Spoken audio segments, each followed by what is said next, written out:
Bonjour à tous. Dans cette édition, la venue de Martin Schulz dans le Finistère, l'actuel président du Parlement européen, a rencontré les anciens salariés de l'abattoir GAD Alain-Paul-Guimillot.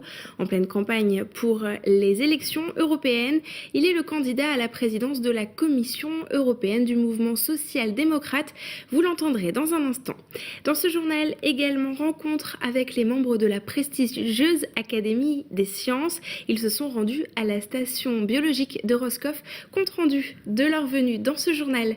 Merci à tous de nous suivre et bienvenue dans cette édition du mardi 13 mai 2014. Voilà un homme politique qui ne s'était pas encore rendu à Alain-Paul-Guimillot sur le site de l'ancien abattoir GAD, Martin Schulz, le président du Parlement européen. Les élections européennes ont lieu le 25 mai. En pleine campagne, le leader socialiste a tenu à rencontrer les anciens salariés. Une visite qui intervient plus de 6 mois après la fermeture de l'entreprise. Reportage sur place de Frédéric Lorenzo. Les anciens salariés de l'abattoir GAD se réunissent tous les mardis à Alain-Paul-Guimillot pour un café commère. Mais ce mardi matin, une personnalité politique de choix s'est invitée, Martin Schulz. Je ne peux pas vous promettre de vous donner un emploi demain. Pas possible. Je serais un menteur de vous promettre de vous donner de l'argent pour les initiatives ici. C'est un mensonge. Une seule chose que je peux vous promettre, c'est que je m'engage pour changer de l'Europe. Pour cela, j'ai besoin d'un crédit de confiance. C'est la raison pourquoi je suis là. Le président du Parlement européen est en pleine campagne. Dans son viseur, la présidence de la Commission européenne à Bruxelles. Mais selon les derniers sondages, la participation à ce scrutin pourrait être inférieure à 40%, un record. Olivier Lebras, le représentant syndical de GAD, a mis en garde le chef de file des socialistes européens pour ces élections. Les propos que j'ai entendus sont quand même un vote plus vers l'extrême, et notamment vers l'extrême droite. Donc j'attire un peu l'attention parce qu'on sait malheureusement ce que ça donne après une fois que ces politiques-là prennent le pouvoir. Donc ils ont un devoir d'urgence et un devoir de réussite. Les anciens salariés de GAD ont vu passer de nombreux hommes politiques sur leur chemin. Mais après 8 mois de combat industriel, leur outil de travail s'est finalement stoppé.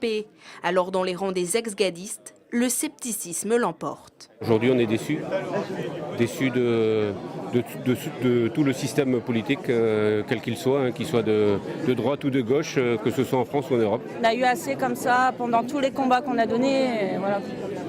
Donc maintenant, on veut du concret, quoi. Même avec l'arrivée du SMIC en Allemagne, on sait très bien que pour la concurrence, on est encore hors jeu. Une visite symbolique dans un vestige industriel. Martin Schulz a en effet fait du dialogue social et de la lutte contre les travailleurs détachés, les éléments clés de sa campagne européenne. Et suite à cette visite, Martin Schulz s'est également rendu à l'université de Brest. L'eurodéputé a accepté de répondre à nos questions. Alors le dumping social ou encore l'avenir de l'Europe, on l'écoute au micro de Frédéric Lorenzo. Martin Schulz, bonjour. Bonjour. Alors, vous êtes député européen depuis 20 ans, président du Parlement européen et aujourd'hui en campagne pour votre élection et puis aussi pour la présidence de la Commission européenne. Aujourd'hui, vous êtes en visite dans le Finistère pour la campagne, mais aussi avec ce thème du dumping social. Et ici, à Alain-Paul, on a beaucoup parlé de l'Allemagne et de l'Europe parce que 889 salariés ont perdu leur emploi. Certains disent à cause du dumping social, justement, pratiqué en Allemagne. Est-ce que vous pensez qu'aujourd'hui, l'Europe peut inverser cette tendance au dumping social ? La réponse est clairement oui, mais on ne peut pas, il le faut. L'Europe est une chance. Le marché intérieur a aussi servi très longtemps à GATT ici. Mais le problème de l'Europe, c'est que les droits égaux entre le monde du travail et le capital étaient acquis dans le cadre de l'économie nationale. Mais maintenant, le capital se transnationalise. Ça veut dire, sur le niveau européen, il faut introduire la protection sociale contraignante et lutter contre la concurrence déloyale et l'abus des travailleurs détachés. Mais est-ce que c'est pas un peu tard ? Parce que les travailleurs détachés, ça fait pratiquement 20 ans que ça existe. Oui, mais c'est ce que j'ai dit aux salariés ici. Nous n'avons pas les majorités nécessaires au Parlement européen. Et un des résultats, là je suis très franc, c'est l'abstentionnisme. Ceux qui vont aux urnes, visiblement depuis des années, sont ceux qui créent les majorités de centre-droite que nous avons. Ça veut dire en conséquence, il semble que l'électorat de la gauche reste à la maison. Et si je lis les chiffres ici, 40% participation, 60% d'abstentionnisme, je me pose la question, est-ce que ne sont pas les mêmes gens qui critiquent l'Europe d'être pas trop sociale, qui restent à la maison pour voter? Alors vous dites il faut aller voter, vous vous démenez beaucoup d'ailleurs en ce moment, hein. Vous êtes souvent en France parce que votre famille politique, les socialistes en France, doivent compter sur vous aussi, sur votre soutien pour pouvoir drainer cet électorat. Vous avez peur aussi des extrêmes? J'ai jamais peur des extrêmes. Les extrêmes ont pour chaque chose un bouc émissaire, pour rien une solution. Je suis venu ici pour faire des propositions concrètes, pour trouver des solutions. Donc je ne crains pas les extrémistes, mais je crains autre chose. Je crains que nous n'avons pas de majorité suffisante pour changer l'Europe dans une autre direction. Aujourd'hui, vous êtes à l'Ampol, hein.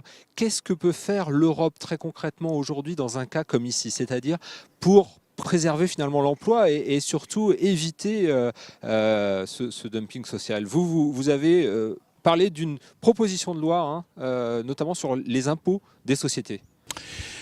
3 éléments. Il faut écouter soigneusement et tirer les conséquences nécessaires. Nous avons introduit en Allemagne, par exemple, un salaire minimum pour la première fois. C'était par ailleurs aussi une conséquence de la crise ici. C'était tardif. Ouais. Mais encore une fois, nous avons eu les élections en Allemagne en octobre de l'année dernière. Ce n'était pas mon parti qui était au pouvoir, je crois, c'est très connu. Angela Merkel ne soutient pas ma candidature, elle soutient Jean-Claude Juncker, compréhensiblement. Alors, introduire un salaire minimum dans tous les États membres de l'Union européenne. Première mesure. Détachement des travailleurs, une directive qui vraiment évite l'exploitation des travailleurs détachés. Et ça, c'est un coup dur contre la concurrence déloyale. 3 éléments ici. J'ai vu quelques initiatives sur place ici où il faut vérifier s'il y a des fonds européens avec lesquels on pourrait soutenir le redressement économique dans la région. Plus de contrôle aussi quand l'Europe aide des entreprises? Absolument. Ce que j'ai écouté ici de notre entreprise qui travaille, ça c'est quand même préoccupant. Et là, il faut dire aussi, c'est pas seulement les institutions européennes qui sont concernées, ce sont les autorités nationales, même régionales, qui doivent se porter responsables pour ces contrôles. Martin Schulz, merci. Merci à vous. Et dans le reste de l'actualité de ce mardi, la visite d'une quarantaine de membres de l'Académie des sciences à la station biologique de Roscoff ce lundi. Ils sont en visite dans la région jusque mercredi.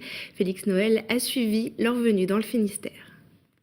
Ce n'est pas une visite classique de l'aquarium de Roscoff. Et pour cause, les visiteurs du jour sont des membres de l'Académie des sciences, présents pour découvrir la station spécialisée en biologie marine. La femelle pond exactement cet œuf tel qu'il est là. C'est comme la coquille d'œuf. Ça, c'est la coquille. Ça, c'est l'équivalent de la coquille d'œuf. L'Académie des sciences, c'est quand même un des endroits où se réunissent a priori les meilleurs scientifiques français.